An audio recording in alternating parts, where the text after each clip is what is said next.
Ever get that feeling like you want to like really understand something?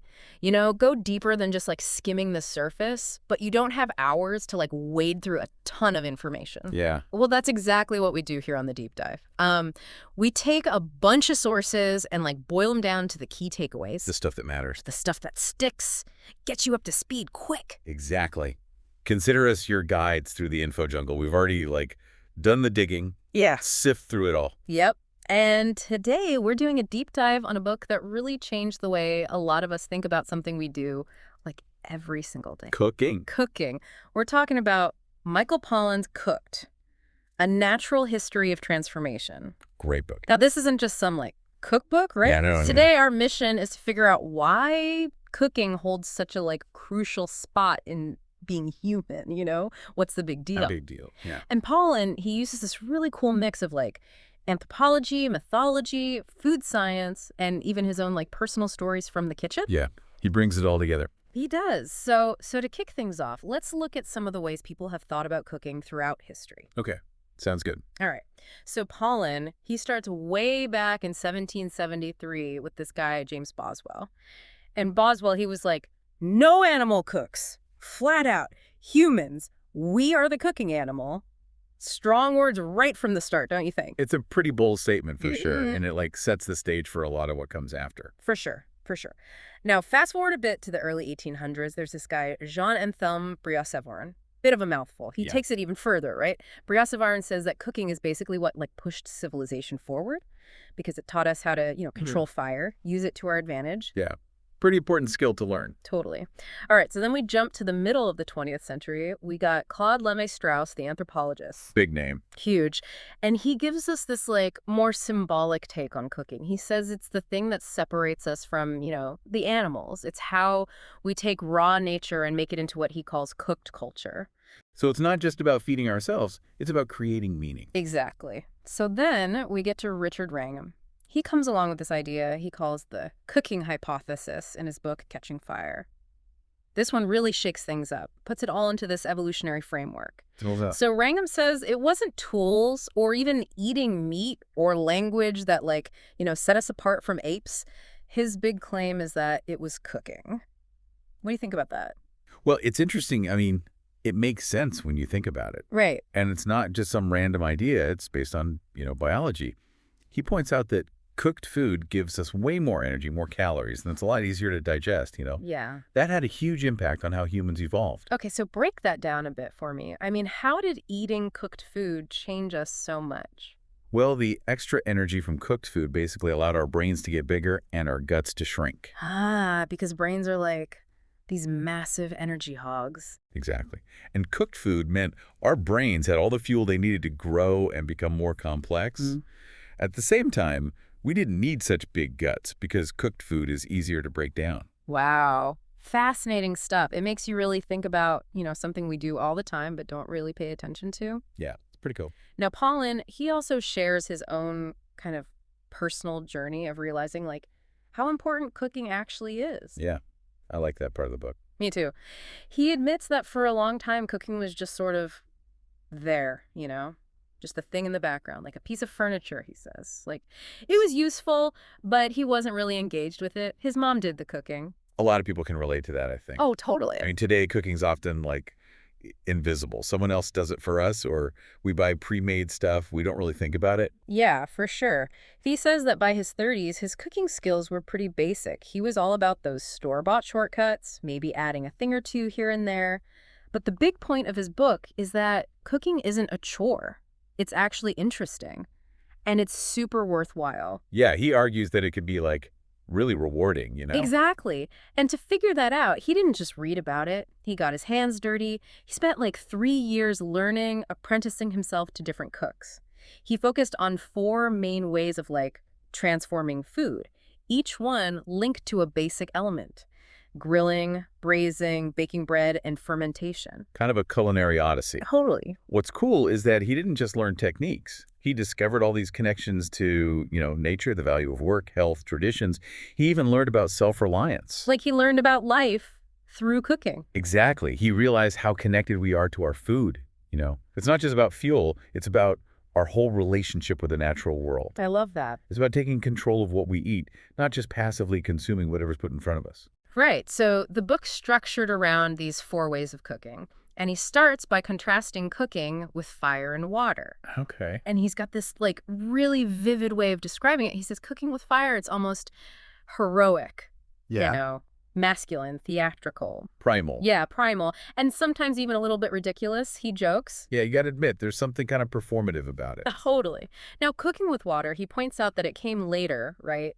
After we invented pots and stuff, like 10,000 years ago. So that's when cooking moved indoors, into the home, became this everyday thing. Like the domain of the home cook. Exactly. And Pollan, he calls the recipes for these different methods elemental recipes. Okay, so for fire, it's barbecue. Barbecue, water, braising. Okay, makes sense. And then he dives into bread and fermented stuff.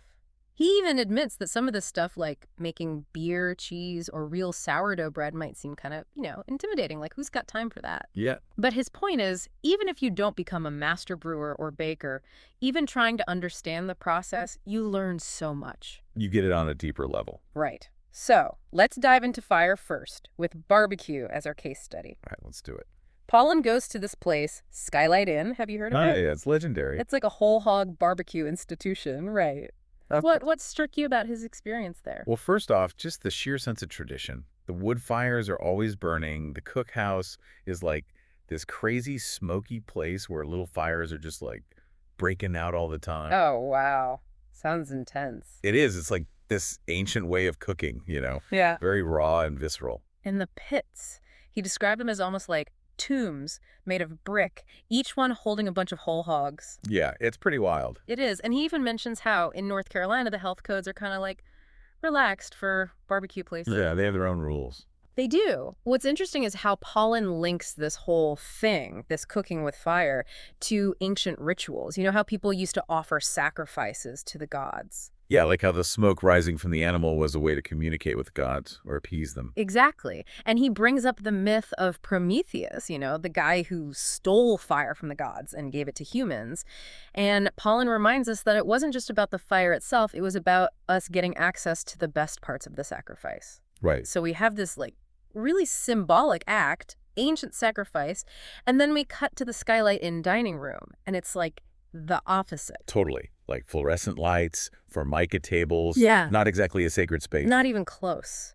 But the focus, like the absolute core of what they do there, it's about the quality of the pork. Yeah, Uncle Jeff, one of the guys who runs the place, he's adamant about that. No fancy sauces, just good meat cooked right. And when Pollan finally tries the barbecue, no seasoning, just pure barbecue, it's a revelation for him. What do you think? He said it was so moist, deep, earthy flavor, smoky, but not too smoky. And the textures, the different parts of the hog, each one unique. But the thing that really got him was the crackling. The skin? Yeah, there's like mahogany-colored, crispy shards of crackling. He was blown away by it. Goes to show, sometimes the simplest things are the best. Right. But then he starts thinking, well, if this is authentic barbecue and it's using pork from these, factory farms, how authentic is it really? That's a good point. Does the tradition kind of hide the reality of where the meat comes from? It's a tough question. It is. And it goes back to what Levi Strauss said about food being good to think. In the old days, animal sacrifices were a way for people to deal with the fact that they were killing animals to eat. Yeah, makes sense. And maybe, Pollan suggests, cooking today is like a modern version of that, like a way to acknowledge what we're doing, transforming something that was once alive into something we can eat. I never thought of it that way. Yeah, that's interesting, right? It is. Oh, and there's this great quote from Cy Erskine who says that barbecue is the mystic communion among fire, smoke, and meat in the total absence of water. Wow. That's beautiful. It's like this pure elemental thing. It is. But, Pollan also points out that there's a lot of, BS and mythology around barbecue. Oh, yeah. Like what? Well, he jokes that maybe because the process is actually kind of simple, people feel like they got to make it seem more complicated, more mysterious. Or maybe it's just guys being guys, playing with fire and meat, got to make it dramatic. Yeah, I can see that. He tells this story about how Ed Mitchell, this famous pitmaster, kind of stumbled onto his barbecue style by accident. Adds to that whole idea that tradition can come from unexpected places. That's cool. And Mitchell, he has this ritual where he salutes the pigs before he cooks them. like a moment of respect for the animal. Brings back that element of ritual, even in a modern setting. I like that. Do So scientifically speaking, there's a lot going on in barbecue. Oh, yeah. Tons of chemistry. Right. Got the Maillard reaction, caramelization. The Maillard reaction is like this super complex chemical process that happens when you cook meat. Sugars and amino acids react, and that creates all those amazing smells and flavors. That makes sense. And caramelization is when the sugars in the meat brown. That adds to the taste and color, too. So it's like this whole symphony of flavor going on. It is. And Pollan makes this point that all this complexity might be why we love cooked food so much, especially as omnivores. Mm-hmm. Like, it mirrors the diversity of flavors we find in nature. Wow, that's deep. Right? It's like the food is telling us a story about the interconnectedness of everything. That's beautiful. So we talked about sacrifice earlier. And Pollan ties that to community, to the idea of eating together. He calls it alimentary communion. I like that term. Yeah, it's like sharing food is this fundamental social thing, you know. Even rules about food, like kosher laws, they can be ways to bring people together, create a shared identity. That's interesting. It is. And then Pollan, he goes to this barbecue competition in Madison Square Park. He sees all these different styles of barbecue, all these different personalities, these pit masters with their own unique approaches. Sounds like a fun event. Oh, yeah.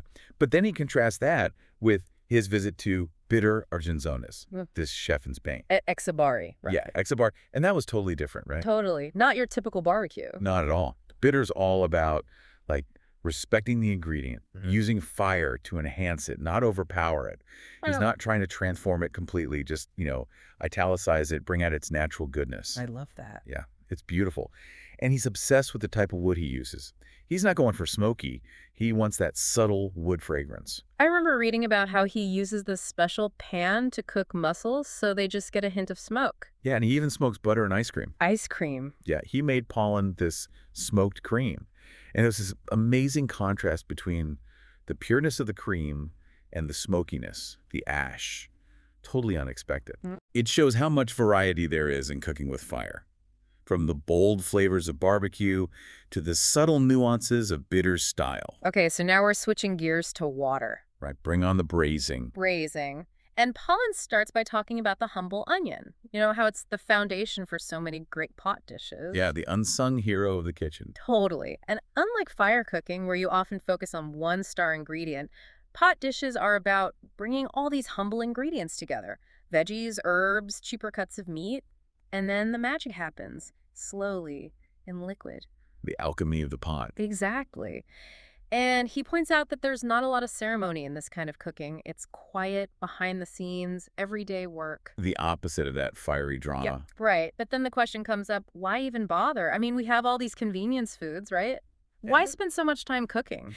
Yeah, it's a good question, especially since Americans are spending less and less time cooking at home. Exactly. And Pollan even talks to this food industry guy who says that our definition of cooking has changed. It's become more about assembling than actually, making things from scratch. Kind of sad, actually. It is. But then, to guide him through this world of home cooking, he meets Samin Nosrat. Love her. Me too. She's all about those basic techniques, those grandma cooking kind of dishes. The heart of the home. Exactly. And her Iranian background, her family traditions, they clearly shaped her love of food. And her time at Chespadis, that legendary restaurant, really cemented her belief in mastering the fundamentals. Right. So the covered pot itself becomes this symbol in the book. It's about modesty, economy, the home, the opposite of that showmanship of open fire cooking. Yeah, I get that. He even talks about how the British used to kind of look down on the French for their love of humble pots compared to the British tradition of roasting big joints of meat. Different cultures, different approaches. For sure. And Pollan learns from Samin about the power of even simple things like using enough salt. It makes a huge difference. Salt is essential. It is. And she teaches him techniques like how to brown meat properly for a braise, get that beautiful color and flavor. Yeah, it's a key step. It is.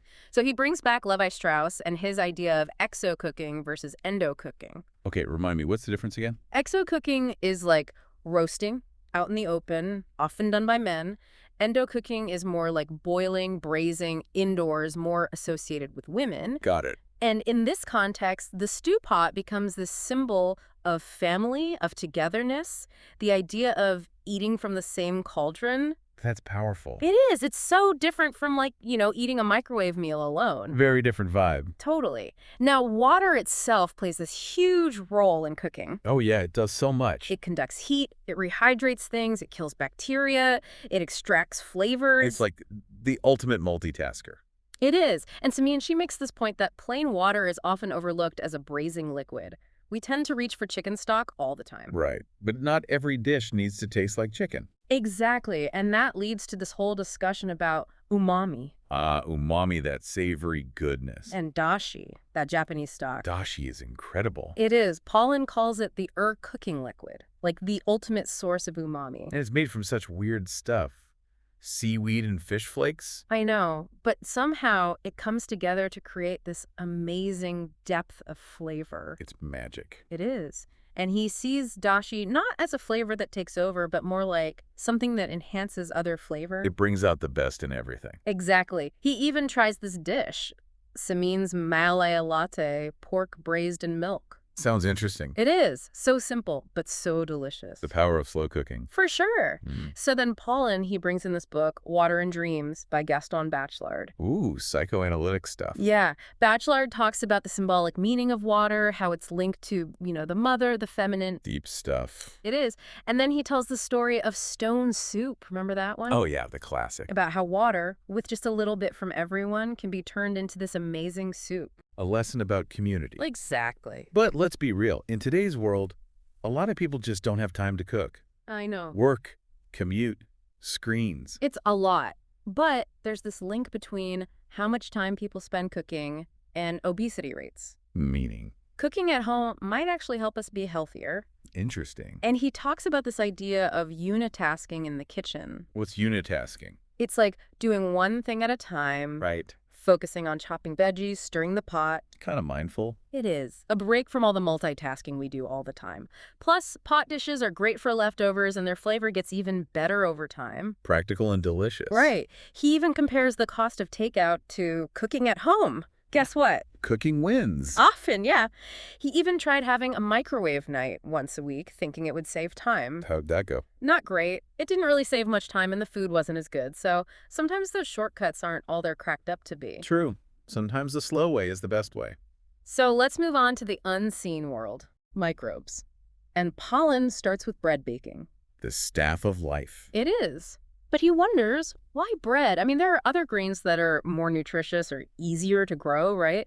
So why is bread such a staple food? Yeah, good question. And the origin story of bread, it's almost mythical. Like what? Supposedly, it all started with a bowl of porridge that someone forgot about in ancient Egypt. And poof, leavened bread was born. I love those kinds of stories. Me too. And he talks about sourdough, how it's alive. Right. The starter is like a pet you have to feed. Yeah. He says baking with sourdough is less like being a carpenter and more like being a gardener or a surfer. You have to work with nature, not against it. You're not in total control. Right. And fermentation, that's what makes sourdough so special, not just for the rise, but for the flavor, too. Yeah, that tangy, complex flavor. So it goes through the steps, making the sponge, letting it rise overnight, then the autolyze where the flour rests and the enzymes do their thing. Sounds complicated. It can be, yeah. But then he talks about salt, how it's like a bridle on the wild horse of fermentation. What does that mean?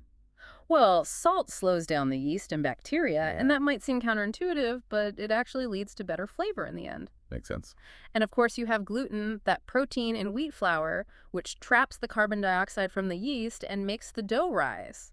Like a tiny ecosystem in there. It is. All these yeasts and bacteria eating the starches, producing gas and acids. It's amazing. And historically, bread was such a crucial food, especially for poor people. It was a way to survive. Totally. And he describes the whole experience of working with dough, the smell, the feel, the anticipation of waiting for it to rise in the oven. It's very sensory. It is. But Pollan, his first sourdough attempts weren't so great. Happens to the best of us. Right. So he goes to this master baker, Chad Robertson, from Tartine Bakery in San Francisco. Oh, yeah. Tartine is famous. It is. And Robertson, he's like this bread guru. Right. He's inspired by European traditions, using lots of water in his dough and whole grains. And Pollan, he describes Robertson's sourdough as having this like old soul. I love that. Me too. And he learns that baking sourdough isn't just about following a recipe. You got to use your senses, your intuition. You gotta feel it. Exactly. Yeah. Robertson says the recipe is not the recipe. Deep brain. Deep. And Pollan, his big breakthrough comes when he starts refrigerating the dough overnight. Retarding, they call it. Right, retarding. And his first loaf after that, it was perfect. The oven spring, the crust, everything. It was like magic. A magic of slow fermentation. Totally. But then he starts talking about how we shifted to commercial yeast and white flour. You know, all about speed, efficiency, shelf life. The industrialization of bread. Exactly. And he even mentions how white bread became associated with being easier to digest, so it was seen as good for workers. Yeah. And then there's the whole white flour industrial complex and how they try to market white bread as whole grain, even when it's not really. Tricky marketing. It is. But then we meet Dave Miller, this baker who's all about using 100% whole grains. Okay, I'm intrigued. He had this eureka moment with whole grain bread, and he's on a mission to show people that it can be healthy and delicious. Good for him. But baking with whole grains is hard, right? Oh, yeah. The bran and germ interfere with the gluten, so the loaves are often denser. Yeah, it's a challenge. But Miller believes that we haven't even scratched the surface of what's possible with whole grain bread. Exciting. It is. And Pollan points to some hopeful signs. Even Wonder Bread is getting more expensive. Artisanal bakers are using more whole grains, and groups like the Bread Bakers Guild are starting to change their thinking. So maybe whole grain bread is making a comeback. I think so. He even talks to Joe Vanderleet, this miller who's all about keeping the whole grain intact. Because even flour that's labeled whole wheat often has a lot of the good stuff removed. So it's not really whole wheat. Not really, no. So let's move on to the even wider world of fermentation. Beyond bread. Beyond bread. And he contrasts the way we used to think about microbes as these dangerous things, thanks to Pasteur, with this newer view, the fermento perspective, which sees them as our friends, our partners. Our tiny helpers. Exactly. He quotes Sandra Katz, who compares a jar of sauerkraut to a forest ecosystem. You know, all these different microbes working together. I love that analogy. Me too. Yeah. And lactic acid fermentation, that's the process behind so many fermented foods. It preserves the food and creates amazing flavors. And it's all natural. Totally. And get this, the good bacteria in fermented foods actually keep them safe to eat. It's like they're protecting themselves and us. Exactly. And the variety of fermented foods around the world, it's mind-blowing. From kimchi to kefir to kombucha. Every culture has its own fermented specialties. It's amazing, right? But he also worries about how industrial food production is kind of homogenizing everything, killing off this microbial diversity. It's like a monoculture of microbes. Exactly. And fermentation, it's like a form of predigestion. The microbes break down the food for us so we get more energy from it. Smart little guys. They are. But the flavors of fermented foods, they can be, challenging. Acquired tastes. Totally. What one culture finds delicious, another might find, disgusting. Like stinky cheese. Exactly. So he walks us through making sauerkraut step by step, encouraging those good bacteria to do their thing. Sounds like a fun project. It is. And he even goes to a fermentation festival where people are celebrating all these different fermented foods. Sounds like my kind of party. Mine too. Yeah. Now, all this talk about microbes leads to a discussion of our own internal microbiome, all the bacteria that live in our gut. The gut is like a whole other world. It is. And these bacteria, they're super important for our health. They help us digest food, they protect our gut lining, they even produce beneficial compounds. We need them. We do. And scientists have found that people in Japan have gut bacteria that can digest seaweed because seaweed is such a big part of their diet. That's amazing. Yeah. They've adapted to their food. It is amazing. But Pollan compares the overuse of antibiotics to the overuse of pesticides.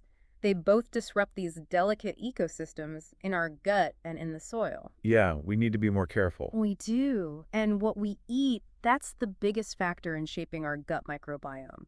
Even breast milk, it has special sugars that feed the good bacteria in babies' guts. Wow, it starts from the very beginning. It does. And he makes a strong case for eating fermented foods, especially veggies, because they have both probiotics, the live bacteria, and prebiotics, the stuff that feeds those bacteria. Like a 2-for-1 deal.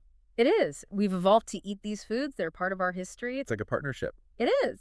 And then he gets into the whole debate about raw milk and cheese. Is it safe or is it dangerous? That's a controversial one. It is. He talks about the hygiene hypothesis, this idea that being too clean might actually make us more susceptible to allergies and autoimmune diseases. Interesting. Right.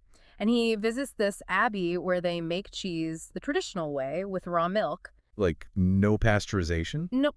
They rely on the natural bacteria in the milk to do the work. And it's all part of their daily life, integrated into their routines. That was peaceful. It does. But in modern cheese making, they pasteurize the milk, which kills all the bacteria. So they have to add specific cultures back in. So it's more controlled. Yeah. And that gives them more consistency, but maybe some of the complexity is lost. The magic of the unknown. Totally. And he talks about terroir in cheese, how it's not just about the place where the milk comes from, but also about the local microbes and the traditional methods. Makes sense. It does. And the rind of a cheese, it's like a whole ecosystem, different microbes taking over at different stages, creating those amazing flavors and aromas. It's like a tiny world. It is. And he talks about how we don't have a very good vocabulary for describing cheese smells. Yeah, we say stinky or funky. Exactly. But there's so much more going on. And he brings up this idea of cheese, sex, death, and madness, linking cheese smells to these primal things. Wow, that's intense. It is. And then he quotes the psychologist Belden Rosen, who says that disgust is a uniquely human emotion. Like animals don't experience disgust. That's what Rosen says. And disgust, it's about creating distance from nature, from things that remind us of death and decay. So like stinky cheese reminds us of our own mortality. In a way, yeah. And then he brings up Dionysus again, the Greek god of wine. But Dionysus is also connected to cheese, because both wine and cheese represent these wild, transformative forces. It all comes back to Dionysus. It does. So finally we get to alcohol. The grand finale. Another product of fermentation. And Pollan, he calls alcoholic fermentation a miracle. This transformation of sugar into something that alters our consciousness. Pretty powerful stuff. It is. And fermented drinks, they've played a huge role in human history, in rituals, in religion. Like people believe that alcohol could connect them to the divine. Yeah, exactly. Sacred beverages. Totally. And Pollan, he tries